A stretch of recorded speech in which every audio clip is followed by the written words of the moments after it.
In today's video, I'm going to show you how to delete a row in Google Sheets, whether you select a checkbox or a dropdown.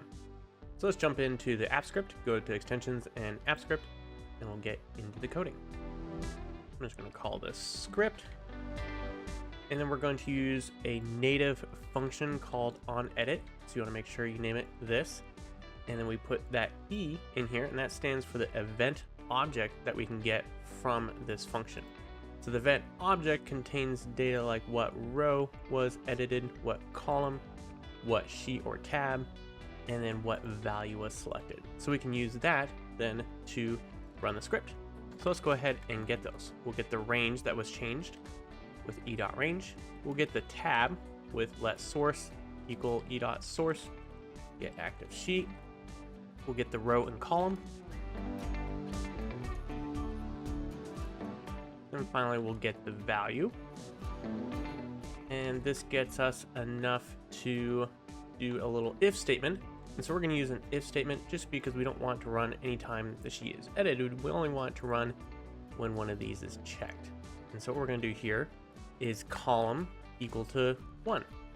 And so if you notice here, we're using an equals, which means assignment. So it's assigning what's on the right to what's on the left. So now val is equal to range.getValue. Now the 2 equals means comparative. So this is going to be true or false. So if column is equal to 1, it'll be true, otherwise false. And the way if statement works is it will only run any code in here if all of these are true.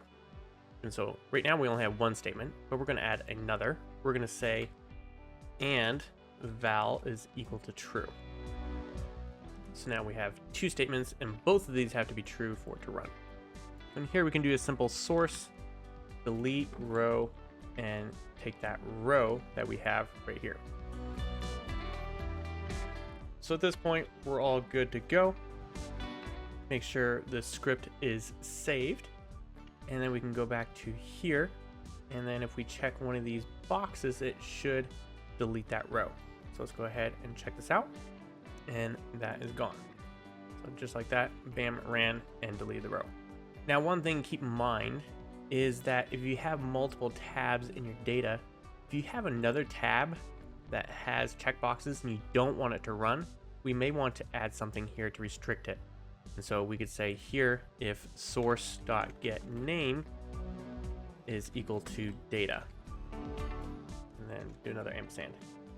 So what this would do is make sure this is only going to run on this tab. So if you have more tabs, it's not going to run on there.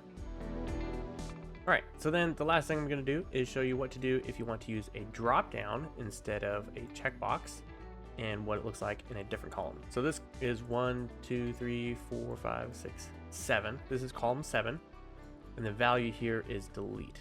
So this is a very quick change. Is column 7 and its value equal to delete. And so we'll do the same thing. And it just deleted it just there. All right, so that deleted it perfectly. And that is all that it takes to put together a quick script to delete a row in Google Sheets when you check a checkbox or select a dropdown. So make sure to check out the other videos on our channel for more tutorials on both Google Sheets and AppScript. As always, have a great day.